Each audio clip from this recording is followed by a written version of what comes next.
London বৈঠকের পরে ফেব্রুয়ারির প্রথমার্ধ নিয়ে অনেক কথাবার্তা হচ্ছে, বাট কিছুই কিন্তু এখনো নিশ্চিত না। লন্ডন কেন ঘোষণার নিশ্চিত না, পরে মানে আমাদের ফেব্রুয়ারি প্রথমার্ধে প্রধান হবে এটি নিশ্চিত কেন হওয়া যাচ্ছে না? যে আমাদের প্রধান নির্বাচন কমিশনারই তো নিশ্চিত নয়। তাহলে কিসের ভিত্তিতে বিএনপি সন্তোষ প্রকাশ করলো? তো বাইরের কথা একরকম, মাঠের কথা একরকম, আমার কার্যক্রম একরকম। জনগণ বুঝতে পারে না, জনগণ বোঝে না, জনগণ সৎ না, ভোট দেওয়ার ক্ষেত্রে অসৎ। কিন্তু রাজনৈতিক দলগুলো বা ডক্টর মোহাম্মদ ইউনূস এর সরকার, রাজনৈতিক দলগুলো তারা বুঝতে পারছেন এবং তারা সৎ। এখন আপনি ধরেন এই যে ঐক্যমত্য কমিশনে শুধুমাত্র রাজনৈতিক দলের সাথে আলোচনা করছে, তারা কৃষকের সাথে আলোচনা করে না, নদীর মাঝির সাথে আলোচনা করে না, এই কথাগুলো বলার খুবই অর্থহীন। এরকম আলোচনা পৃথিবীর কোনো দেশে কোনো কালেই হয়নি। ধরুন ঐক্যমত্য হলো আর কি, সংসদে গেল, ধরে নেওয়া হচ্ছে বিএনপি যাবে, বিএনপি গেল, যদি তারা না মানে কি হবে তারপর? না মানলে কি হয়, এটা তো হয়ে গেছে, বাংলাদেশে ঘটেনি। আপনি মানেন নাই, তারপর আপনি ক্ষমতায় থাকতে পারবেন? তিনি বলছেন অন্তর্ভুক্তিমূলক মানে কোন দলের অন্তর্ভুক্তি নয়, সব মানুষ ভোট দিতে পারলেই তা অন্তর্ভুক্তিমূলক। ঠিক এই ব্যাখ্যাটাই দিতেন সাবেক প্রধানমন্ত্রী শেখ হাসিনা, ঠিক এই ব্যাখ্যাটাই। তিনজন general, general Ayub Khan, general এরশাদ, জেনারেল জিয়াউর রহমান, তারা তিনজনেই তাদের যখন দল ছিল না, তারা স্থানীয় সরকার নির্বাচন আগে করেছিলেন দল গড়ে তোলার জন্য। ইশরাক হোসেনকে শপথ নিতে দিলে এমনি কয়টা দিনই তো ছিল, তিনি কটা দিনই বা আর মেয়র থাকতেন, দিলে কি হতো? আর এই কটা দিনের জন্য নেবার জন্যই ইশরাক হোসেন মানে এত বড় আন্দোলন গড়ে উঠলো। ইশরাক হোসেন যদি শপথ নিতেন, তিনি ওই মেয়াদ শেষে চলে যেতেন, এটা খুবই সরলীকরণ হয়ে যাচ্ছে। জনশ্রুতি আছে, কয়েক দুই তিনজন উপদেষ্টা আছেন, তারা চাইলে জামিন হবে, না হলে কোনো জামিন হবে না। তো এটা আগের অবস্থা। তো এই যে শেখ হাসিনা পুরো বিচার বিভাগকে নিজের নিয়ন্ত্রণে নিয়ে নিয়েছিল, এবং তিনি নাকি মামলার রায়টাই সব তার অফিস থেকে লেখা হতো, এবং সেই রায় লিখে লোকজনের ফাঁসি হয়ে গেছে। প্রশ্ন হবে লাগামহীন, জানতে চাই, জানাতে চাই এই সময়ের পালস অফ পলিটিক্স। লন্ডন সফরে প্রধান উপদেষ্টা ডক্টর মোহাম্মদ ইউনূস এবং বিএনপির ভারপ্রাপ্ত চেয়ারম্যান তারেক রহমানের বৈঠকে যৌথ ঘোষণার মাধ্যমে তাদের ইগনোর করার প্রতিবাদে ঐক্যমত কমিশনের বৈঠক বয়কট করেছিল জামাত। প্রধান উপদেষ্টার ফোনে মান ভাঙলে অবশ্য বৈঠকে যোগ দেয় দলটি। বৈঠকে আবার জামাত এবং এনসিপি কে বেশি প্রাধান্য দেওয়া হচ্ছে, বাকিদের অপমান করা হচ্ছে, এমন অভিযোগ তুলেছে কয়েকটি দল। এমন মান, অপমান, অভিমান, রাগ, অনুরাগে চলছে জাতীয় ঐক্যমত কমিশনের বৈঠক, যেখানে ঝুলে আছে প্রধানমন্ত্রীর মেয়াদ, রাষ্ট্রপতি নির্বাচনের মতো গুরুত্বপূর্ণ বিষয়। আর গুরুত্বপূর্ণ বাদে অগুরুত্বপূর্ণ ইস্যুতে ঐক্যমত্য হলে মৌলিক সংস্কার হিসেবে মানবে না এনসিপি, এমন ঘোষণা দিয়ে রেখেছেন নাহিদ ইসলাম। তাহলে কেমন হতে যাচ্ছে ঐক্যমত কমিশনের এত বৈঠকের ফলাফল? এদিকে ইশরাক ইস্যুতে কাটেনি দ্বন্দ্ব, হয়নি সমাধান, অচলাবস্থা ঢাকা দক্ষিণ সিটিতে। এটি বা কোন দিকে নেবে ভবিষ্যৎ রাজনৈতিক সমীকরণ? ফেব্রুয়ারিতে হবে তো নির্বাচন। এসব নিয়ে আলোচনায় স্বপ্নধরা নিবেদিত পালস অফ পলিটিক্সে আমার আজকের অতিথি সাবেক সচিব আবু আলম মোহাম্মদ শহীদ খান। আবু আলম শহীদ খান, আপনাকে স্বাগত জানাচ্ছি পালস অফ পলিটিক্সের আমার আজকের আয়োজনে। মূলত কথা শুরু করতে চাই, কয়েকটা বিষয় নিয়ে কথা বলবো। ঐক্যমত কমিশনের আলোচনা চলছে, এখনো চলমান, দেখছি গুরুত্বপূর্ণ বিষয়গুলো নিয়ে কথা চলছে, দ্বিকক্ষ বিশিষ্ট সংসদ, রাষ্ট্রপতি নির্বাচন, প্রধানমন্ত্রী পদের মেয়াদ কতদিন হবে, এই বিষয়গুলো, এবং ঐক্যমতে এখনো পৌঁছানো যায় নাই। এবং নাহিদ ইসলাম বলছেন, এনসিপি নেতা, তিনি বলছেন যে গুরুত্বপূর্ণ বিষয়ে ঐক্যমত না হয়ে অগুরুত্বপূর্ণ বিষয় হলে সেটাকে তিনি মৌলিক সংস্কার হিসেবে তারা মানবেন না। আবার আগেই তো রয়ে গেছে যে মৌলিক সংস্কার না হলে নির্বাচন নয়, এনসিপি জামাত বলে রেখেছে। সব মিলিয়ে আসলে মানে এই বাস্তবতায় কি মনে হচ্ছে এই ঐক্যমত কমিশনের যে ফলাফল হতে যাচ্ছে সেটি খুব কার্যকর কিছু হতে যাচ্ছে কিনা, এক। এবং এর উপরেই তো আসলে মানে এর উপর ভিত্তি করেই তো হবে জুলাই চার্টার, ঐক্যমতের ভিত্তিতে। সেই জুলাই চার্টারটা জুলাই হবে বলে ডক্টর মোহাম্মদ ইউনূসও বলে রেখেছে, প্রধান উপদেষ্টা। জুলাই চার্টার জুলাই হবে বলে আস্থা রাখা যাচ্ছে কিনা?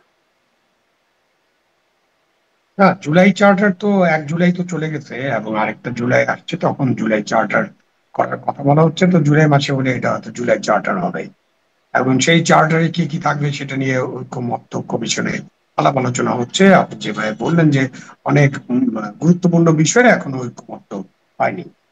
এখন দেখেন যে আমাদের গুরুত্বপূর্ণ বিষয়গুলো কি, যদি এই গুরুত্বপূর্ণ বিষয়গুলো সংবিধান সংসদের সংশোধনের সাথে সম্পর্কিত হয়, তাহলে সেগুলো নিয়ে আলোচনা হতে পারে, সেগুলো নিয়ে ঐক্যমত হতে পারে বা নাও হতে পারে। সেই আলোচনার ভিত্তিতে যদি কোনো ঐক্যমত্য হয়, তখন যে পরবর্তী নির্বাচন যখন হবে, সেই নির্বাচন কখন হবে আমি ঠিক জানি না। একটা টাইম ফ্রেম আছে, এখন ফেব্রুয়ারি শোনা যায়, কিন্তু আছে ডিসেম্বর থেকে জুন। কিছু কিছু সংস্কার হলে ডিসেম্বরে, কিছু কিছু বেশি হলে জুনে, তার মধ্যে এপ্রিল, এবং এখন লন্ডন বৈঠকের পরে ফেব্রুয়ারির প্রথমার্ধ নিয়ে অনেক কথাবার্তা হচ্ছে। বাট কিছুই কিন্তু এখনো নিশ্চিত না। অন্যদিকে এই যে লন্ডন কেন ঘোষণার নিশ্চিত না, পরে মানে আমাদের ফেব্রুয়ারি প্রথমার্ধে প্রধান, হবে এটি নিশ্চিত কেন হওয়া যাচ্ছে না? মানে বিএনপি তো সন্তুষ্ট হয়ে আসলো। নিশ্চিত নয়, নিশ্চিত নয়। বিএনপি সন্তুষ্ট, কে সন্তুষ্ট, কারা সন্তুষ্ট, তাতে তো আর নির্বাচন নিশ্চিত হবে না। যেমন নিশ্চিত নয় এই জন্য যে আমাদের প্রধান নির্বাচন কমিশনারই তো নিশ্চিত নয়। উনি তার রিয়াকশনে বলেছিলেন বা রেসপন্সে বলেছিলেন যে এই ঘোষণা তো কোনো সরকারি বা আনুষ্ঠানিক ঘোষণা নয়, এই ঘোষণায় কারো কোনো স্বাক্ষর নেই, এবং এই ঘোষণার মধ্যে কতগুলি বাট কিন্তু যদি এসব আছে। তো হুম। সেই সব কারণে ওই সব না ঘটলে পরে ফেব্রুয়ারির প্রথমার্ধে নির্বাচন হবে, এটা কেউই নিশ্চিত নয়। হুম। এবং নির্বাচনের তারিখ এবং শিডিউল ঘোষণা না করা পর্যন্ত নাগরিক হিসাবে আমি কোনো নিশ্চিত বোধ করছি না, কারণ এই নির্বাচনের তারিখ নিয়ে অনেক কথাবার্তা জনাব আবু হয় আলম এবং শরীফ খান, আলোচনা তাহলে হয়। আসলে আমি আসলে মূল ঐক্যমত কমিশন নিয়ে নিশ্চয়ই আপনিও বলবেন বলছিলেন, কিন্তু এই প্রশ্নটা একটু করতেই চাই, আমি বারবারই করছি যে তাহলে কিসের ভিত্তিতে বিএনপি এই সন্তোষ প্রকাশ করলো? কারণ এই নির্বাচন বিষয়ে কথা হয়ে আগে তারা অসন্তুষ্ট হয়েছে, দল নিয়ে গিয়ে দেখা করে প্রধান উপদেষ্টার সাথে রোডম্যাপ না পেয়ে বলেছে যে অসন্তুষ্ট, তখনও ডিসেম্বর থেকে জুনের মধ্যে কথা বলা হয়েছে এবং স্পষ্ট করে গণমাধ্যমে বলেছে অসন্তুষ্ট শব্দটি ব্যবহার করেছে। আর এখানে যৌথ বিবৃতির আগে তারা বলল সন্তুষ্ট। একই রকম টার্মস ছিল, প্রয়োজনীয় সংস্কার যদি সম্পন্ন হয়। তাহলে সন্তুষ্ট হলো আসলে কিসের ভিত্তিতে, কি মনে হয়? আহ সন্তুষ্ট এই ভিত্তিতে বলতে পারেন যে একেবারে এপ্রিলের দিকে যে নির্বাচন ফেলে দেওয়া হয়েছিল, বা এপ্রিলের কথাটা যখন আসে, তখন তারা যেহেতু ডিসেম্বর নিয়ে আলোচনা করছিলেন বা দাবি তুলছিলেন, সেই অর্থে মাঝামাঝি সময় ফেব্রুয়ারি মাসের প্রথমার্ধে যদি নির্বাচন হয়, সেই ক্ষেত্রে তারা সন্তুষ্ট হতে পারেন যে নির্বাচনটা ফেব্রুয়ারি মাসের প্রথমার্ধে হলে তাদের অসন্তোষ নেই, এটা বলতে পারেন। বাট তারা আরো বিবেচনা করবেন, দেখবেন কিভাবে কি ঘটে। এখন ঐকমত্য কমিশনের ব্যাপারে যা যা আলোচনা করছি আমরা, যে তারা বিভিন্ন বিষয়ে ঐকমত্য হচ্ছে না বা একমত হতে পারছেন না, এবং না পারলে মৌলিক সংস্কার না হলে নির্বাচনের বিষয়টা নিয়ে নানান ধরনের কথাবার্তা বলা হচ্ছে, বিশেষ করে এনসিপির পক্ষ থেকে এবং জামাতের পক্ষ থেকে।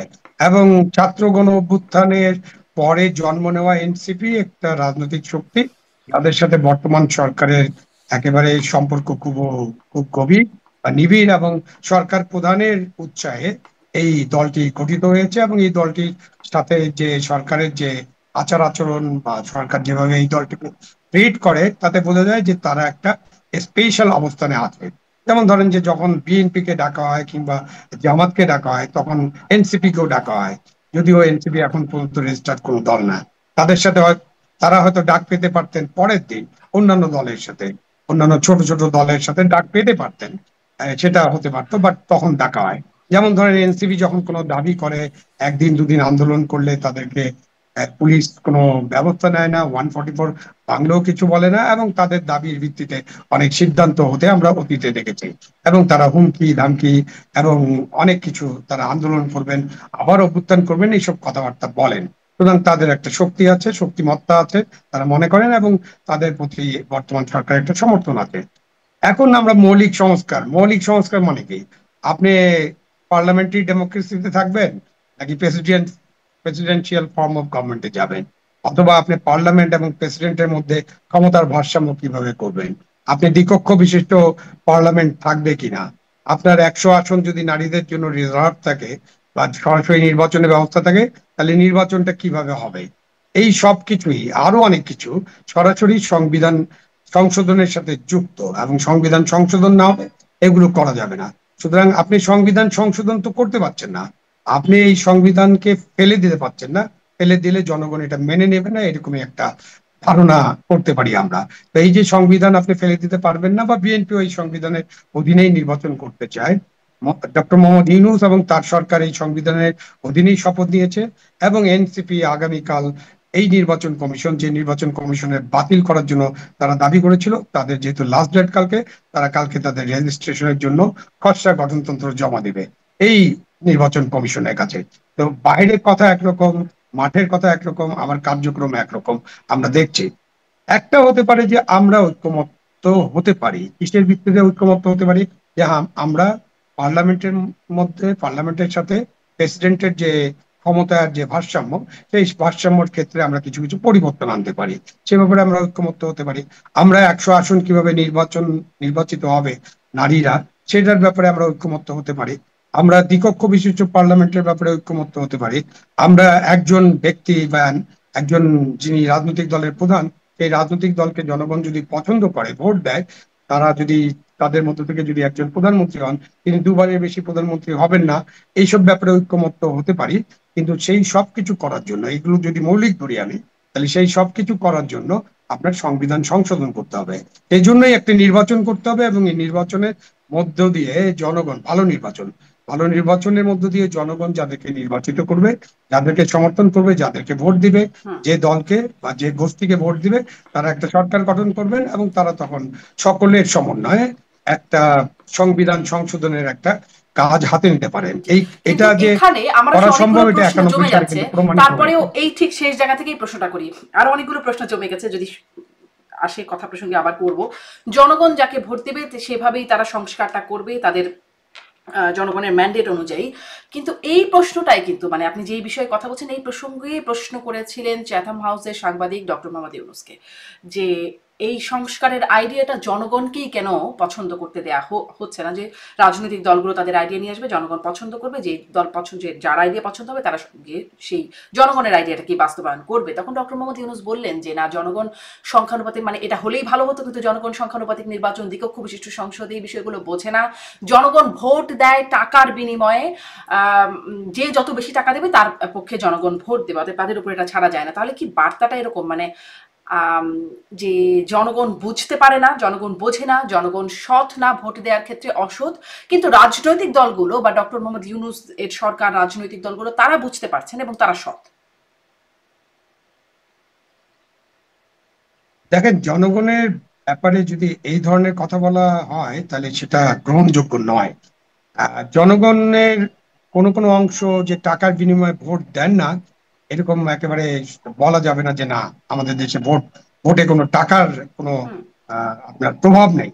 টাকার বিনিময়ে ভোট দিয়ে ওইভাবে না বলে আমরা বলি যে টাকার প্রভাব আছে। এই জন্যই মানে রাজনৈতিক দলগুলোর পক্ষ থেকে, জনগণের পক্ষ থেকে, বা যারা এইসব নিয়ে চর্চা করেন, বিশ্লেষণ করেন, যারা বাংলাদেশকে একটা ভালো গণতান্ত্রিক দেশ হিসেবে দেখতে চান, তারা কিন্তু কালো টাকা এবং পেশি শক্তির ব্যাপারে নানান ভাবে কথাবার্তা বলেন, এবং সেগুলো বন্ধ করার জন্য আমাদের নির্বাচনী আইনে কতগুলি ব্যবস্থাও করা হয়েছে। কত টাকা খরচ করতে পারবেন, কি ধরনের পোস্টার করতে পারবেন, টাকার হিসাব দিতে হবে, আইনে ব্যবস্থা আছে। কিন্তু আপনি প্রশ্ন করতে পারেন, বা যে কেউ প্রশ্ন তুলতে পারে যে সেগুলো কি ঠিকভাবে প্রয়োগ হচ্ছে কিনা। এই প্রয়োগ করার দায়িত্বটা তো যে সরকার যখন থাকে, গড় যখন থাকে, গভর্নমেন্ট অফ দ্য ডে, তারা যখন নির্বাচন করেন, প্রয়োগ করার দায়িত্ব তাদের। 2008 সালে টাকার বান্ডিল নিয়ে, বস্তা নিয়ে অনেকে ধরা পড়েছিলেন, এবং আমরা মিডিয়াতে এগুলো দেখেছি। সুতরাং যদি তারা প্রয়োগ করতে চান, তারা যদি সৎ হন, তারা যদি কমিটেড থাকেন, তাদের যদি সদিচ্ছা থাকে, তারা ওই আইনগুলো, ওই ব্যবস্থাগুলো প্রয়োগ করতে পারবেন।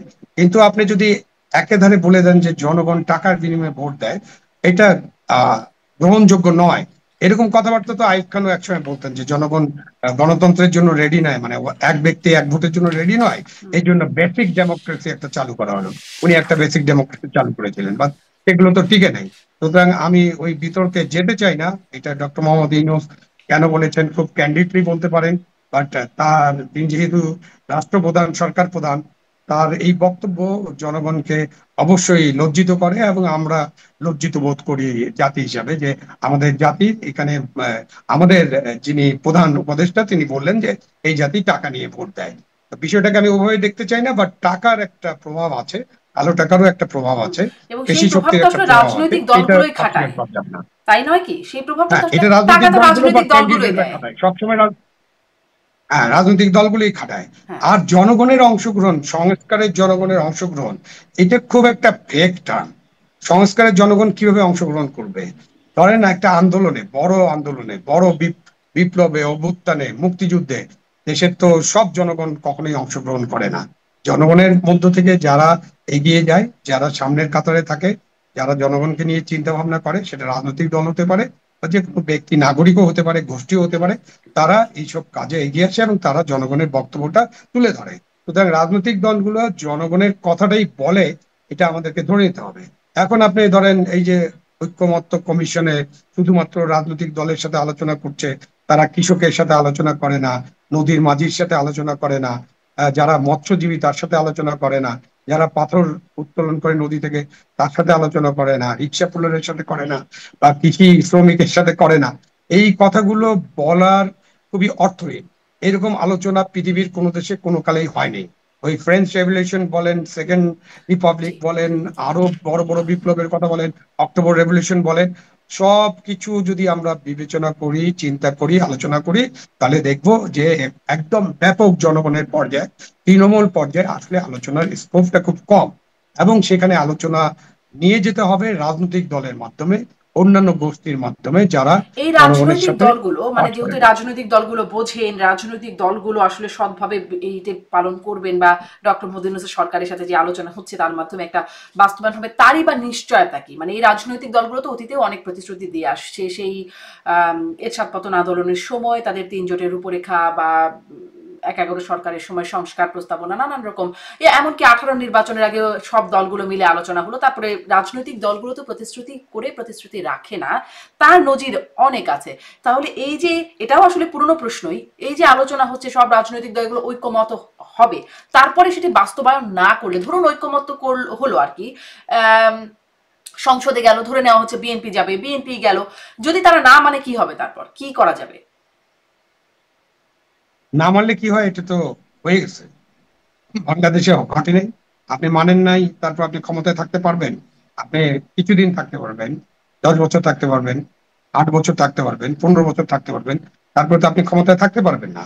সুতরাং রাজনৈতিক দলগুলোকে এগুলো বিবেচনা করতে হবে যে তারা এমনিতেও তো যদি নির্বাচন হলে, তাদের প্রতিশ্রুতি স্বাভাবিক রক্ষা নির্বাচন না আমরা করেন। দেখেছি ৫ বছর পর পর এমনিই পরিবর্তন হয়ে যায়, যদি সুষ্ঠু নির্বাচন হ্যাঁ, হয়। 5 বছর পর পর পরিবর্তন হতেই পারে। হুম। সুতরাং আমরা তত্ত্বাবধায়ক সরকারের অধীনে যদি আগামী 5, 7, 10টা নির্বাচন করতে পারি, নির্বাচনী ব্যবস্থাটা চালু রাখি, তাহলে আমরা অবশ্যই যে রাজনৈতিক দলগুলো বা যে ক্যান্ডিডেট সংসদ সদস্য, যিনি তার এলাকায় কিছু প্রতিশ্রুতি দিবেন এবং তার দল যে প্রতিশ্রুতি দেয়, এই প্রতিশ্রুতিগুলো যদি তারা অনুসরণ না করেন, নিশ্চয়ই জনগণ ভোট দিয়ে সে তাদেরকে ফেরত পাঠাবে, তাদেরকে আর পুনরায় নির্বাচিত করবে না।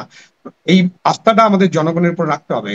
কিন্তু জনগণকে ভোট দেওয়ার সুযোগটা দিতে হবে, যেটা 14, 18 এবং 24-এ জনগণ সেই ভোট দেওয়ার সুযোগটা পায়নি। এবং জনগণ ভোট দেওয়ার সুযোগ না পেলে, এবং রাজনৈতিক দলগুলো তাদের প্রতিশ্রুতি, গণতন্ত্রের জন্য প্রতিশ্রুতি, মানবিক অধিকারের জন্য প্রতিশ্রুতি, সুশাসনের জন্য প্রতিশ্রুতি, এবং দেশের উন্নয়ন, মানুষের ভাগ্যের উন্নয়ন, অর্থনৈতিক উন্নয়ন, আইন শৃঙ্খলা রক্ষা, অনেক নানান বিষয় আছে, অনেকগুলো বিষয় তাদের যে প্রতিশ্রুতি থাকে, সেগুলো যদি প্রতিপালন না করেন, তাদেরকে অবশ্যই সরে যেতে হবে, হয় ভোটের মাধ্যমে, না হলে জনরোষের মাধ্যমে। সুতরাং রাজনৈতিক দলগুলো তো এটা জানেন। এখন যে রাজনৈতিক দলগুলো সক্রিয় আছেন এবং যারা এখন সক্রিয় নাই, বাট মাঝে মাঝে জটিকা মিছিল করেন, তারা সকলেই জানেন, সকল রাজনৈতিক দল জানে বাংলাদেশের, যে জনগণের সাথে দেওয়া প্রতিশ্রুতি রক্ষা না করলে, মানবিক বাংলাদেশ, গণতান্ত্রিক বাংলাদেশ, বৌদ্ধবাদের বাংলাদেশ প্রতিষ্ঠার ব্যাপারে সক্রিয় না থাকলে, আন্তরিক না থাকলে, ভবিষ্যতে যদি সুশাসন দিতে ব্যর্থ হন তারা, অর্থনৈতিক উন্নয়ন করতে ব্যর্থ হন, জনগণের যে অভাব অনটন দূর করতে ব্যর্থ হন, আইন শৃঙ্খলা পরিস্থিতি উন্নয়নে ব্যর্থ হন, তাহলে জনগণ তাদেরকে ছুড়ে ফেলে দেবে, হয় ভোটের মাধ্যমে, নয়তো রাজপথের আন্দোলনের মধ্যে দিয়ে। মানে ছুড়তেই থাকবে, মানে ছুড়ে আসলে কি পাবে জনগণ? জনগণ ছুড়ে যাকে পাবে তাকেও আবার ছুড়ে ফেলে দেবে। হ্যাঁ, এই এই ছোড়ার মধ্যে কিন্তু থাকতেই হবে। পৃথিবীর সব দেশেই আমাদের পরিবর্তনের মধ্যেই থাকতে হবে। ছুড়ে ফেলে দেওয়া একটা কঠিন রাজনৈতিক শব্দ, যেহেতু আমাদের দেশে এরকম অভ্যুত্থান দেখেছি আমরা। আমরা তো আমাদের এই লাইফ টাইমে 69-এর অভ্যুত্থান দেখেছি, 90 গণ অভ্যুত্থান দেখলাম, 24-এর গণ অভ্যুত্থান দেখলাম, মানে 3টা বড় বড় গণ অভ্যুত্থান দেখলাম। এবং আমরা অনেক আন্দোলন দেখেছি, তাই না? অনেক আন্দোলন, নিপীড়নের বিরুদ্ধে, গণতন্ত্রের অধিকারের জন্য, স্বৈরাচারের বিরুদ্ধে অনেক আন্দোলন আমরা দেখেছি। তো আমাদের দেশে তো এটা হয়েছে, হচ্ছে। এবং এর মধ্য দিয়ে যদি রাজনৈতিক দলগুলো নিজেরা শিক্ষা না নেয়, নিজেদের পরিবর্তন যদি না করে, নিজেরা যদি আত্মশুদ্ধ না হয়, তাদের দলের মধ্যে যে সংস্কার করার দরকার, যে গণতন্ত্র আনার দরকার, সেটা যদি তারা না করে, অফকোর্স জি, তাদের এই মানে ব্যাপারে যারা এখন তাদেরকে ক্ষমতায় জনগণের যাওয়ার জন্য মুখোমুখি আছে হতে বা হবে বিবেচনা করা হচ্ছে, এবং একটা জবাবদিহির মধ্যে করতে হবে। তারা কতটা আত্মশুদ্ধ হলো সেই প্রশ্নটাই আমি আসি। কিন্তু নির্বাচন এবং ভোটের বিষয় যেহেতু আপনি বলছেন বারবার, বিবিসির সাংবাদিক ডক্টর মোহাম্মদ ইউনূসকে জিজ্ঞাসা করেছিলেন যে অন্তর্ভুক্তিমূলক এবং অংশগ্রহণমূলক নির্বাচন সেটি আওয়ামী লীগ না থাকলে কিভাবে হবে, তখন ডক্টর মোহাম্মদ ইউনূস মাননীয় প্রধান উপদেষ্টা ঢাকায় জাতিসংঘের রেসিডেন্ট কোঅর্ডিনেটরের বরাত দিয়ে বলছেন, তিনি যেই অন্তর্ভুক্তিমূলক নির্বাচনের সংজ্ঞাটি দিয়েছেন, তিনি বলছেন অন্তর্ভুক্তিমূলক মানে কোনো দলের অন্তর্ভুক্তি নয়, সব মানুষ ভোট দিতে পারলেই তা অন্তর্ভুক্তিমূলক। ঠিক এই ব্যাখ্যাটাই দিতেন সাবেক প্রধানমন্ত্রী শেখ হাসিনা, ঠিক এই ব্যাখ্যাটাই। মানে তার ব্যাখ্যা ভুল হলে এই ব্যাখ্যা ঠিক বলা যাবে কি করে, বা এই ব্যাখ্যা ঠিক কিনা? না, এই ব্যাখ্যাটা ঠিক না, কারণ এই ব্যাখ্যাটা আমরা অতীতের যে শাসক আছে তারাও একই ব্যাখ্যা দিতেন, যে কোনো রাজনৈতিক দল অংশগ্রহণ করলো কি করলো না তাতে কিছু আসে না, যদি জনগণ ভোট কেন্দ্রে যায় এবং জনগণ যদি ভোট দেয়, এবং সেটারও কোনো পার্সেন্টেজ নাই। আপনি এখন 10%, 5% ভোট দিল, অন্যরা ভোট দেয়নি, সুতরাং জনগণ তো এসেছিল ভোট কেন্দ্রে, এবং সেই ভোটের ভিত্তিতে একটা নির্বাচন হয়েছে, এগুলো গ্রহণযোগ্য হয় না।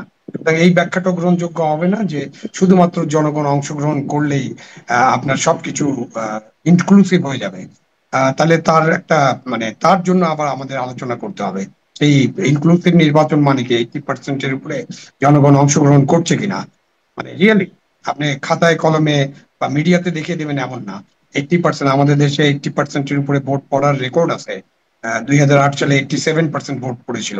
সাধারণত মানে আমাদের পার্লামেন্টারি নির্বাচনে আমরা যদি 70 সাল থেকে হিসাব করি তাহলে আমাদের দেশে এই 70-এর বেশি, এই 80 কাছাকাছি সবসময় ভোট পড়েছে, গড়ে 80 ভাগ। 80 ভাগ লোক যদি ভোট কেন্দ্রে যায় তখন হয়তো আমরা এই দাবিটা করতে পারবো, কিন্তু তার আগে আমরা এই দাবিটা করতে পারবো না। হ্যাঁ, উৎসাহিত করতে পারি যে একটি দল না আসলেও স্বৈরাচার চলে গিয়েছে, তারা যদি অংশগ্রহণ না করে বা তাদেরকে যদি আমরা অংশগ্রহণ করতে না দেই, তারপরেও যদি ব্যাপক জনগণ, 80% জনগণ ভোটে আসে, তাহলে হয়তো সেটাকে নির্বাচন বলতে হবে। তখন আর ইনক্লুসিভ কথা বলার দরকার নেই, তো এটা জনগণের নির্বাচন হয়ে যাবে। আর যখনই আপনি ইনক্লুসিভ শব্দটা ব্যবহার করেন, অন্তর্ভুক্তিমূলক, সেই ব্যাপারে আমরা গত 20 বছর ধরে আলাপ আলোচনা করেছি। অন্তর্ভুক্তিমূলক মানেই হচ্ছে সকল রাজনৈতিক দল যারা রেজিস্টার্ড এবং যাদের জনসমর্থন আছে, যারা ভোট করতে চান তারা ভোট করবেন, এবং ভোটের সময় তাদের সুযোগ নিশ্চিত করা হবে, সমান সুযোগ, তাদেরকে কোনো বাধা দেওয়া হবে না, এবং তারা নির্বাচন করতে পারবেন, প্রতিদ্বন্দ্বিতা করতে পারবেন, প্রতিদ্বন্দ্বী প্রার্থীর মতো সমান সুযোগ পাবেন। তখন এটাকে ইনক্লুসিভ কত শতাংশ মানুষ অন্তর্ভুক্তিমূলক বা কত নির্বাচন মানুষ আসলে বলা হয়। ভোট দিতে যাবেন বা ভোট দেবেন সেটা নিশ্চয়ই আমরা ভোটের সময় দেখতে পাবো, কিন্তু আগে থেকে যদি একটু ধারণা, অনেক তো পূর্বাভাসের বিষয় থাকে, সেটা যদি একটু জানতে চাই যে যে বাস্তবতা, যে প্রতিদ্বন্দ্বিতার চিত্র এখন দেখা যাচ্ছে, তাতে কি মনে হয় আসলে জনগণ ভোট দেবে? যেমন চব্বিশের নির্বাচন, তখনও দল তো ছিল, অনেকগুলো দলই নির্বাচন করেছে। মানুষের হাতে বিকল্প কি ছিল, সেই প্রশ্নটা তখনও এসেছে।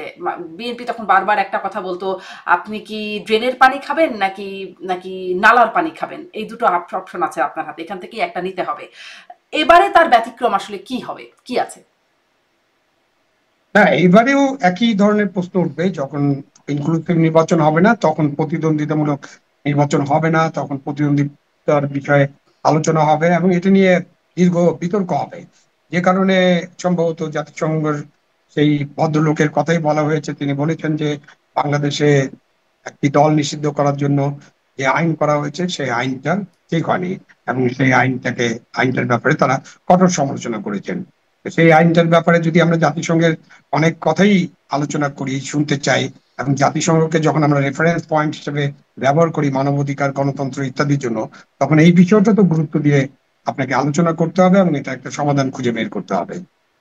আপনি একটা আরেকটা কথা বলছিলেন যে দলগুলো আসলে এই পরিস্থিতি বিবেচনায় ও ইতিহাসের যে মানে ছুঁড়ে ফেলে দেওয়ার যে বিবেচনায়, তাতে আসলে তারা আত্মশুদ্ধ হবে। সেই আত্মশুদ্ধির জায়গায় কি আপনি দলগুলোকে দেখছেন, যারা ক্ষমতায় যাওয়ার লড়াইয়ে আছে তারা কি? আমি আমি এখনো দেখছি না। এই এই আত্মশুদ্ধির বিষয়টা তখনই ভালোভাবে দেখা যাবে যখন তারা ক্ষমতায় যাবেন। ক্ষমতায় যাওয়ার আগে তো সবারই আহ, নমনীয় থাকেন, অনেক সুন্দর সুন্দর কথা বলেন, অনেক ভালো একটা ইশতেহার তৈরি করেন, এবং দেশের মঙ্গলের জন্য তাদের প্রাণ কাঁদে। কিন্তু ক্ষমতায় যাওয়ার পরে তারা তাদের ইশতেহার ভুলে যান, তারা জনগণের কাছে দেওয়া প্রতিশ্রুতিগুলো ভুলে যান, এবং তারপরে যা ঘটে আমরা তো দেখেছি কি ঘটে। তারপরে সুশাসন থাকে না, দুঃশাসন হয়ে যায়। তারপরে আপনার সুনীতি থাকে না, সব দুর্নীতি হয়ে যায়। আপনার লুটপাট হয়, আপনার চাঁদাবাজি হয়, আপনার গুম খুম, আয়নাঘর, নির্যাতন এবং বিভিন্ন ধরনের জঙ্গলি আইনের প্রয়োগ হয়। আমার যে যে পরিমাণ উন্নয়ন হওয়া দরকার সেই উন্নয়ন মুখ থুবড়ে পড়ে। তো তো সব মিলিয়ে এগুলো তো ক্ষমতায় যাওয়ার পরে আরো ভালোভাবে আমরা দেখতে পারবো, জি। যারাই ক্ষমতা যান ক্ষমতায় তখন যাওয়ার পরে তাদের দেখতে পারবো। জিনিসটা অতীতের পরিষ্কার দেখার হয়। বাস্তবতা থেকে যদি একটু জানতে চাই, অতীতে দেখা যা দেখেছি আরকি, সেখান থেকে যদি জানতে চাই যে আহ, আওয়ামী লীগ নাই, বিএনপির ধারে কাছে কোনো প্রতিদ্বন্দ্বী আছে বলে দেখা যাচ্ছে না বলে অনেকে বলছেন, বা যেই জরিপগুলো আসছে তাতেও দেখা যাচ্ছে যে প্রতিদ্বন্দ্বিতা নাই। এ কারণেই কি বিএনপি ক্ষমতার দৌড়ে ধরে নেওয়া হচ্ছে যে বিএনপি ক্ষমতায় যাবে, এটাই কারণ? নাকি বিএনপি এমন কিছু কি আসলে দেখাতে পেরেছে যে তারা আসলে কেন ভালো, তারা আসলে কোথায় কোথায় তাদের অতীতের জায়গা থেকে তারা পরিশুদ্ধ হলো, এরকম কি কিছু দেখাতে পেরেছে বিএনপি? বিএনপির তো একটা সংস্কার প্রস্তাব ছিল, যেখানে তারা বলছিলেন যে তারা 2 দফার বেশি কেউ প্রধানমন্ত্রী থাকতে পারবে না। এই সংস্কার প্রস্তাবে বেশ কিছু ভালো প্রস্তাব ছিল, এবং তত্ত্বাবধায়ক সরকারের অধীনে নির্বাচনগুলো করতে হবে। তো সেই প্রস্তাবগুলো বিএনপি যদি এখনো মনে করে যে তারা কার্যকর করতে চায়, এবং আমরা যদি এই সরকারের পরিবর্তনটা পাই, যে তত্ত্বাবধায়ক সরকারের অধীনেই নির্বাচনগুলো হবে, এবং বিএনপি যদি তাদের সংস্কার প্রস্তাবগুলো এগিয়ে নিয়ে যেতে চায়, তখন হয়তো বিএনপি যদি, আমি জানি না তো নির্বাচনে কারা মানে কাদেরকে জনগণ পছন্দ করবে।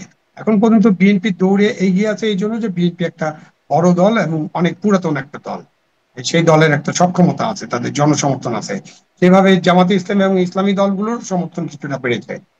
তো ওই তুলনায় বাড়েনি যে তুলনায় তারা বিএনপির সাথে প্রতিদ্বন্দ্বিতা করে সরকার গঠনের মতো সংখ্যাগরিষ্ঠতা পাবেন, এটা এখন মনে হচ্ছে না। সে কারণে মনে হয় যে বিএনপি প্রতিদ্বন্দ্বিতায় এগিয়ে আছে, এবং তারা হয়তো একটা ভালো ভোট হলে তারা একটা সরকার গঠনের মতো সংখ্যাগরিষ্ঠতা পেতে পারেন। তখন আসলে তারা সরকার গঠন করার পরে তারা যে সংস্কারের ব্যাপারে কথা বললেন, যে প্রতিশ্রুতিগুলো দিলেন, অথবা জাতীয় জাতীয় ঐক্যমত্যে এসব বিষয়ে তারা একমত হবেন, এবং এটার যে চার্টারে যদি তারা সিগনেচার করেন, সাইন করেন, এবং এই চার্টারটা যদি জনগণের সামনে তুলে ধরা হয়, তখন নিশ্চয়ই আমরা একটা দলগুলোর মধ্যে একটা পরিবর্তন আমরা দেখতে পারবো। জি। কিছুটা পরিবর্তন হয় নাই এরকমটা মনে হয় না।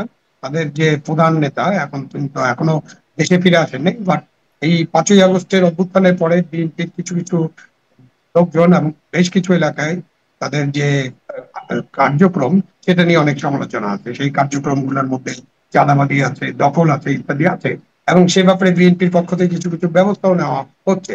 বাট ফাইনালি একটা জিনিস আমাদেরকে বোঝার চেষ্টা করতে হবে, যে দেশে একটা সরকার আছে, সেখানে বিএনপি হোক আর অন্য দল হোক, যে কোনো দল, যে কোনো রাজনৈতিক সংগঠনের নামে কেউ যদি এসব করে, সেগুলোকে বাধা দেওয়া এবং সেগুলোর বিরুদ্ধে আইনগত ব্যবস্থা নেওয়ার দায়িত্ব কিন্তু সরকারের। হুম। সেখানে আপনি এরকম খোলা হাতে ছেড়ে দিচ্ছেন কি কেন, সেই ব্যাপারে কিন্তু মানুষজন কনস্পিরেসি থিওরিতে বিশ্বাস করা শুরু করেছে।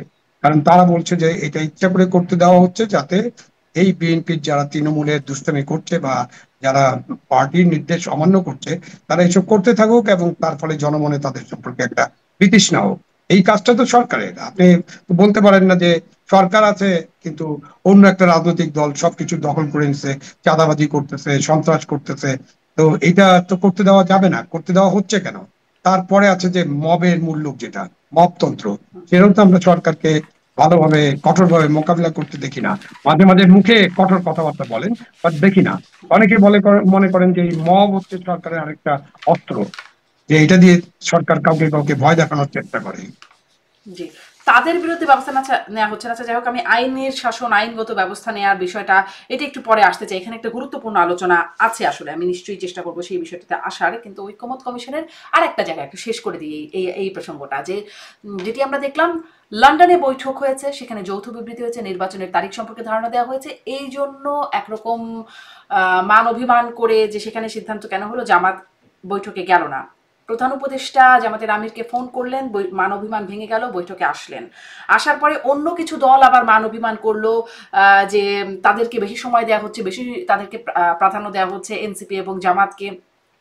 এরকম একটা পরিস্থিতি সেখানেও তৈরি হলো। সেখানে আবার বৈঠক থেকে বেরিয়ে যাওয়া, তাদেরকে আবার মান অভিমান ভাঙিয়ে নিয়ে আসা, মান অপমান, অনুরাগ বিরাগ, অভিমান, অনেক কিছু হচ্ছে। এই বিষয়টিকে আপনি কিভাবে দেখেন? না, দেশে তো এখন পার্লামেন্ট নাই, সুতরাং পার্লামেন্টে আমরা এসব ওয়াকআউট টাইপের জিনিসপত্র দেখি। এখন আমাদের রাজনৈতিক দলগুলা এই ঐকমত্য কমিশনের আলাপ আলোচনাটাকে একটা মিনি পার্লামেন্টের মতো মনে করছেন কিনা আমি জানি না। এই জন্য তারা হয়তো তাদের বক্তব্য এরকম প্রকাশ করছেন, এবং একটা গণতান্ত্রিক প্রক্রিয়া অনুসরণ করছেন, মানবাধিকার করছেন, অথবা ওয়াকআউট করছেন, পরে আবার যোগদান করছেন। ভালো, এটা জি। খারাপ হিসাবে আমি দেখি না। আলাপ আলোচনা চলুক, তাদের বক্তব্য পেশ করুক, তাদের প্রতিবাদটা তারা ইয়া করুক, এটাকে কি বলে, রেজিস্টার্ড করুক তারা প্রতিবাদটা, এবং প্রতিবাদ করে যে বেরিয়ে আসলেন সেটা একটা রেজিস্টার্ড হয়। কেন ভিতরে প্রতিবাদ করলে অনেক সময় তো আপনারা যারা মিডিয়ার সাথে কাজ করেন, আমরা যখন মিডিয়াতে রিপোর্ট গুলো দেখি তখন তো এটা টের পাই না। সুতরাং এবার আমরা টের পেলাম যে ভিতরে আলাপ আলোচনার মধ্যে এই যে সময় কম দেওয়া, সময় না দেওয়া, সময় বেশি দেওয়া, অথবা লন্ডনে একটি দলের সাথে কেবলমাত্র আলোচনা করা, এসব নিয়ে তাদের প্রতিবাদ আছে এবং প্রতিবাদটা প্রকাশ্যে তারা এসেছেন, সামনে এসেছেন। জি নর্মালি আমরা যেটা দেখতাম এর আগের কথা যদি বলি, তাহলে দেখতাম যে প্রধান উপদেষ্টার সাথে বৈঠকের পরে, রাজনৈতিক দলগুলোর বৈঠকের পরে আমাদের প্রেস সেক্রেটারি উনি একটা বক্তব্য রাখতেন যে কি কি আলোচনা হয়েছে। ওনাকে যখন বলা হতো যে, ধরেন বলা হলো যে বিএনপি তো এটার নির্বাচনের ব্যাপারে তাদের তো এই দাবি আছে, তারা তো এটা প্রতিবাদ করেছে প্রধান উপদেষ্টা এই বিষয়টা, হুম তখন উনি বলতেন না, কেউ তো ভিতরে কোনো প্রতিবাদ করেনি। তো সেই অর্থে আমি মনে করি এটা একটা পজিটিভ। এই প্রতিবাদের মধ্য দিয়ে অথবা আলাপ আলোচনার মধ্য দিয়ে আমাদের ঐকমত্য কমিশনের যে আলোচনা সেটা সামনে এগিয়ে যায়, এবং আমাদের যে খুবই প্রত্যাশিত একটা জাতীয় নির্বাচন যেটা ঘটতে হবে, এবং ডক্টর ইউনূস সাহেব ঘোষণা করেছেন এটা শতাব্দীর শ্রেষ্ঠ নির্বাচন হবে। তো আমরা সেই শতাব্দীর শ্রেষ্ঠ নির্বাচনটা যাতে এই সবের মধ্য দিয়ে উতরে যে আমরা সেই নির্বাচনটা করতে পারি, জি সেটাই হয়তো আমাদের প্রত্যাশা করতে পারি। জি এখন নির্বাচনের আগে স্থানীয় সরকার নির্বাচন, এই দাবিটা আগেও ছিল, এখনো জামাত বলল যে, এবং সেটি ডিসেম্বরের মধ্যেই সম্ভব। তারা এই দাবিটা করছে যে জাতীয় নির্বাচনের আগে স্থানীয় সরকার নির্বাচন। এনসিপিও এই দাবি তো আগেই জানিয়ে রেখেছে। এটির বাস্তবতা কতটা বলে আপনি মনে করেন? জাতীয় নির্বাচনের আগে স্থানীয় নির্বাচন, সরকার কি এটা দেওয়ার মতো অবস্থায় আছে? বিএনপি এটা মানে না। না, সরকার তো 90 দিনের মধ্যে নির্বাচন করতে পারেনি, এটা প্রমাণ আছে। এবং আমাদের ইলেকশন কমিশন কিন্তু বলেছে তারা নির্বাচনের জন্য প্রস্তুত। সুতরাং ভালো নির্বাচন বা আরো ভালো নির্বাচনের জন্য তাদের আরো সময় লাগতে পারে, সেটা অন্য কথা, বাট 90 দিনের মধ্যে একটা নির্বাচন, জাতীয় নির্বাচন করা উচিত এবং ভালোভাবে করা যেতে পারে। এখন জাতীয় নির্বাচনের আগে স্থানীয় সরকার নির্বাচন, এইটা তো এ ব্যাপারে ঐকমত্য হওয়ার সম্ভাবনা খুবই কম, এবং বিএনপি এটাতে রাজি হবে না এই জন্য যে আমাদের ঐতিহাসিক অভিজ্ঞতা কি বলে। আমরা এই জিনিসটা শুরু করেছিলেন জেনারেল আইয়ুব খান পাকিস্তানে, একটু আগে যেটা বললাম যে তিনি মনে করেছিলেন যে জনগণ এখনো গণতন্ত্রের জন্য উপযুক্ত না, সেজন্য একটা বেসিক ডেমোক্রেসি করতে হবে। তখন তিনি ইউনিয়ন পরিষদের নির্বাচনের মধ্য দিয়ে ওই যে 80,000, আমরা যোগ করে বলতাম যে 80,000 ফেরেস্তা নির্বাচন করছে, 80,000 প্রতিনিধি তারা আইয়ুব খানকে নির্বাচিত করতেন, বা প্রেসিডেন্ট পদে যিনি দাঁড়াবেন তাকে নির্বাচন করবেন। সেটা ছিল একটা স্থানীয় সরকার নির্বাচন। এরপরে জেনারেল জিয়াউর রহমান যখন ক্ষমতা আসেন, ও তো এখানে বলে রাখা ভালো, আইয়ুব খানের কোনো দল ছিল না, ওইটার মধ্যে দিয়ে তিনি দল সংগঠিত করেছেন। দলের নাম মুসলিম লীগ, অসুবিধা নেই। এরপরে জিয়াউর রহমান সাহেব যখন ক্ষমতায় আসলেন তখন তারও কোনো দল ছিল না, তিনিও কিন্তু স্থানীয় সরকার নির্বাচন আগে করেছিলেন, কেননা এর মধ্যে দিয়ে দল গঠনের মতো শক্তিশালী লোকজন খুঁজে পাওয়া যায়। জেনারেল এরশাদ সাহেব একই কাজ করেছেন।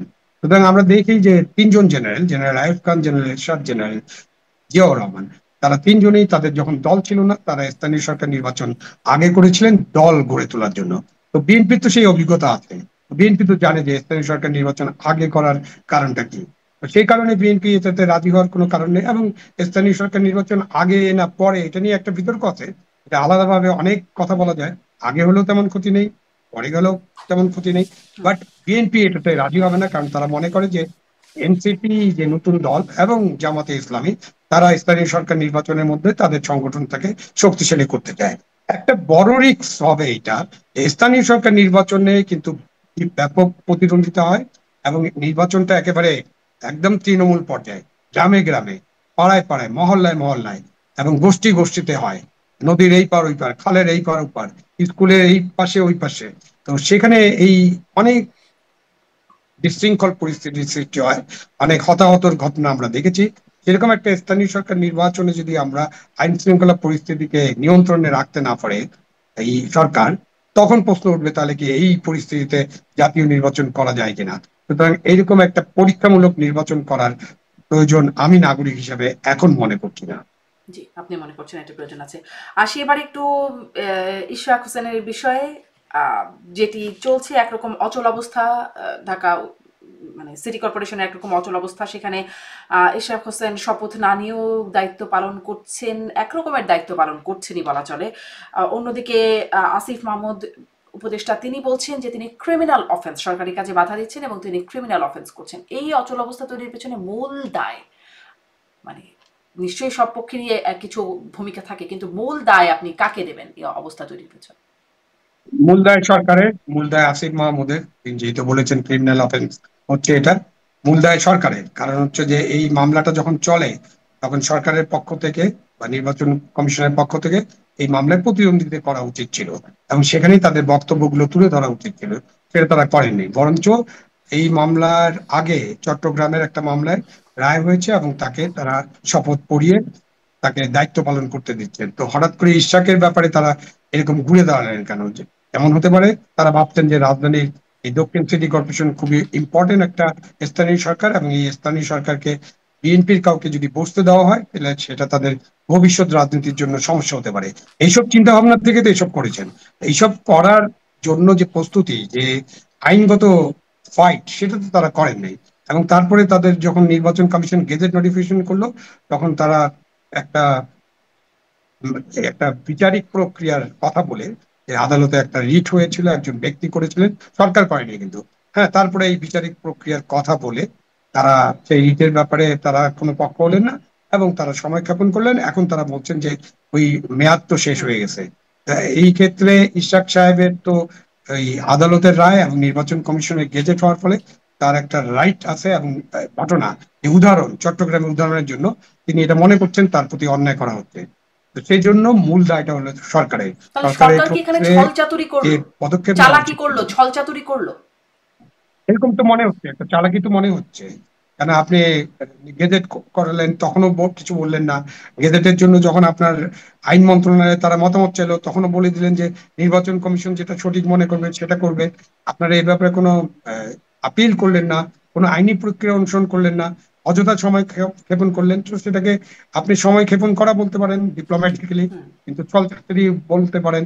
ছলচাতুরি বলাটাই অত ইশরাক সাহেব সেটাই বলবেন। মানে এটা এক ধরনের চাতুর্যপনা হয়েছে এবং এটা তো জনগণ দেখছে। জি। আর ইশরাক এখন সাহেব এখন এখানে যেটা এখানে করছেন আসলে তিনি তো বেসিক কারণটা যদি, নিজেকে মেয়র। হ্যাঁ, একটু বেসিক কারণটা যদি বিশ্লেষণ করতে বলি, মানে ইশরাক হোসেনকে শপথ নিতে দিলে এমনি কয়টা দিনই তো ছিল, তিনি কটা দিনই বা আর মেয়র থাকতেন, দিলে কি হতো? আর এই কটা দিনের জন্য নেবার জন্যই ইশরাক হোসেন মানে এত বড় আন্দোলন গড়ে উঠলো।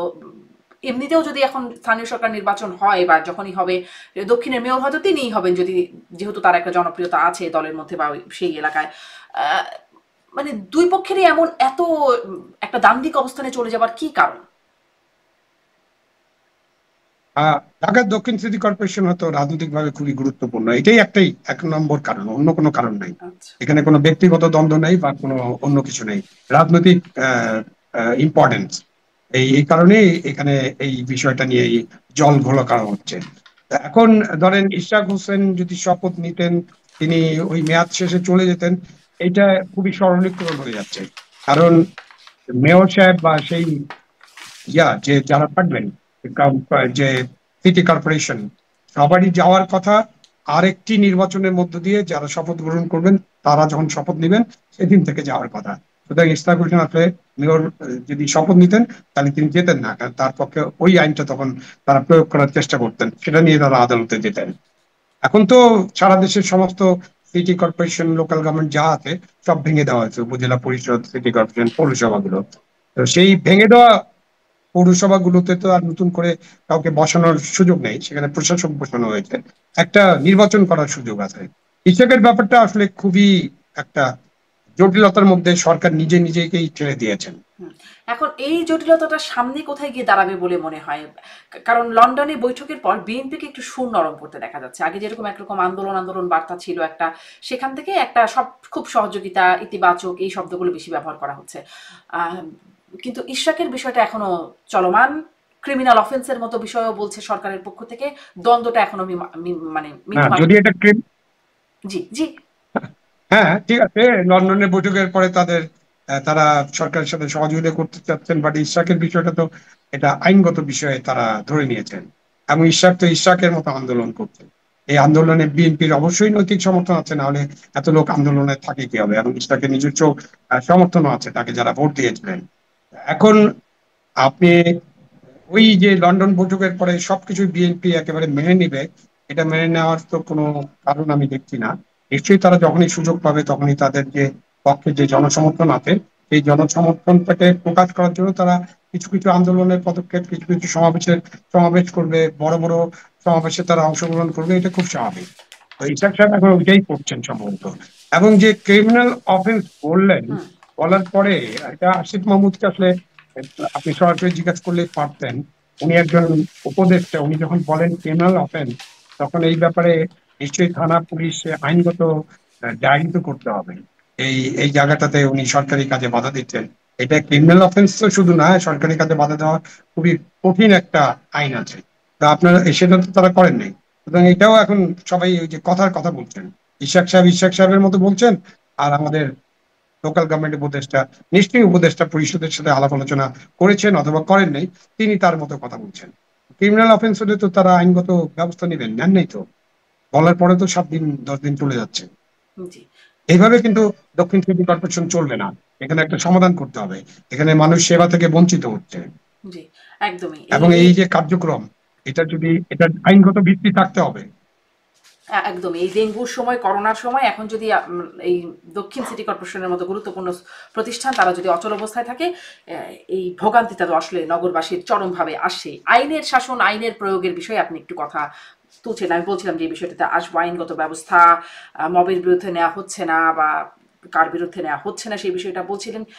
কিছু বিষয়ে আইন খুব দ্রুত কাজ করছে, এবং সেটাও কতটা আইনিভাবে কাজ করছে সেটি আপনার কাছে জানতে চাইবো। যে একটা বিষয় নিয়ে সম্প্রতি সামাজিক যোগাযোগ মাধ্যমে খুব আলোচনা হলো, এবং সেইখানেও প্রতিবাদ চলছে। রোকেয়া বিশ্ববিদ্যালয়ের শিক্ষক মাহমুদুল হক তিনি গ্রেপ্তার হয়েছেন। এই গ্রেপ্তারকে আন্তর্জাতিক খ্যাতিসম্পন্ন সাংবাদিক ডেভিড বার্গম্যান তিনি বলছেন যে তার বিরুদ্ধে খুনের অভিযোগ রেডিকুলাস, তিনি শব্দটা ব্যবহার করছেন, এবং গ্রেপ্তারকে রেডিকুলাস বলা হচ্ছে।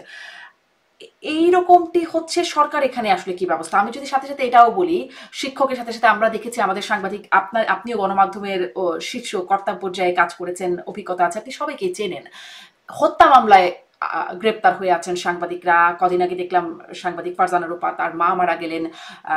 শাকিল আহমেদ তিনি হাত করা পড়া অবস্থাতেই গেলেন, সেখানে প্যারোলে মুক্তি পেলেন 4 ঘন্টার জন্য, তারপরে আবার জেলখানায় গেলেন আর কি। এই অবস্থায় আছেন তারা সবাই, হত্যা মামলার আসামি, ক্যান্সারের রোগী আছেন, তাদের জামিনও হচ্ছে না। যেখানে সরকার আসার পরপরই অনেক জঙ্গি নেতার জামিন হয়ে গেল, আইনের জামিনের আবেদন হয়েছে, আইনগত প্রক্রিয়ায় তারা জামিন পেলেন, অথচ এই সাংবাদিক শিক্ষক তাদের জামিন হচ্ছে না, হত্যা মামলার আসামি হয়ে আছেন। কেন? এটাকে তো আইনের শাসন বলা যাবে না। এখন ডেভিড বার্গম্যান কি বলছে এটা আমার জানার দরকার নেই, মানে ওনার রেফারেন্স না দিলেও চলবে। আমাদের দেশের অনেক জুরিস্ট যারা আছেন, অনেক আইনজ্ঞ আছেন, তারাও বলেছেন এই যে ঢালাও হত্যা মামলা এবং 100 200 300 জনকে আসামি এবং নাম না জানা আরো শত শত আসামি, এবং যেসব হত্যা মামলার সাথে কোনো কেউ কানেক্টেডই না, এবং এর প্রায় 10 মাস হয়ে যাচ্ছে, বা ধরেন 7 8 মাস আগে যদি কোনো মামলা হয়ে থাকে, 6 মাসও কোনো মামলা হয়ে থাকে, এগুলো তদন্ত করে, দ্রুত তদন্ত করে এগুলোর ব্যাপারে তদন্ত রিপোর্ট কোর্টের কাছে পেশ করা, এইসব ব্যাপারে তো সরকারের একটা দায়িত্ব ছিল। এবং সরকার বলেছিল, সরকারের আইন উপদেষ্টা এবং সরকারের আপনার স্বরাষ্ট্র উপদেষ্টা যিনি আছেন, তারা বলেছেন যে এই সব মামলার ব্যাপারে যেহেতু বাদী মামলা করছে, বাদীকে তো বাধা দিয়ে রাখা যাবে না। ওটাও আরেকটা বাদ কি বাদ, মানে এইসব কথা যখন বলে তখন একটু হাসার মতো অবস্থা সৃষ্টি হয়, রাগও লাগে এবং খুব দুঃখ বেদনাও জাগ্রত হয়। কেন আপনি যে কোনো ব্যক্তির বিরুদ্ধে একটা হত্যা মামলা নিয়ে যাবেন, এটা কেন গ্রহণ করতে হবে? এটা কোর্ট কেন গ্রহণ করবে? প্রাইমারি ভিসি না থাকলে কেন গ্রহণ করবে? কোর্ট তো সরাসরি এটা ইনকোয়ারির জন্য পাঠিয়ে দিতে পারে। এবং আপনি থানাতে গেলেও থানাও তো এটার ডায়েরি, জেনারেল ডায়েরি করতে পারে এফআইআর না করে। তো সেসব আছে, তারা এসব করছেন না, তারপরে এইসব মামলা হচ্ছে। এবং সেই মামলায় আপনি যে কোনো লোককে গ্রেপ্তার করছেন, সেটা তো অনেক লোক, সাংবাদিক, শিক্ষক, হ্যাঁ, যারা নাট্যকলায় আছেন, যারা সংস্কৃতি ব্যক্তিত্ব আছেন, রাজনীতিবিদ তো আছেনই, তাদেরকে গ্রেপ্তার করা হচ্ছে এবং তাদেরকে একটার পর একটা হত্যা মামলায় গ্রেপ্তার দেখানো হচ্ছে। এসব হত্যা মামলার ধারে কাছে নেই।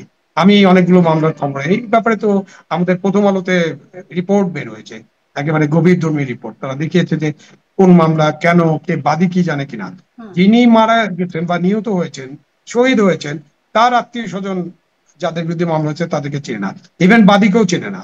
মিরপুর থানার একটা মামলার কথা জানি। এই মামলায় যিনি মারা গেছেন তিনি একটা জায়গায় চাকরি করতেন, যিনি পুলিশের গুলিতে নিহত হয়েছেন, তার বাড়ি কিশোরগঞ্জ, এবং তার ভাই, তার বাবা মা আছেন, তারা কেউ জানেন না কে মামলা করেছে। মামলা করেছে মাদারীপুরের ডাসার উপজেলার একজন বাদী। সে তাকে, মানে বাদীর আত্মীয় স্বজনই তাকে চেনে না, ওই মামলা তো পুলিশ গ্রহণ করেছে, আদালত গ্রহণ করেছে, ইনকোয়ারি হচ্ছে, বাট ইনকোয়ারি শেষ হচ্ছে না। সেই জন্য অনেকে মনে করেন, এক তো হলো যে এই মামলাগুলো খুবই মানে এই মামলাগুলো আইনগত ভিত্তি খুবই দুর্বল।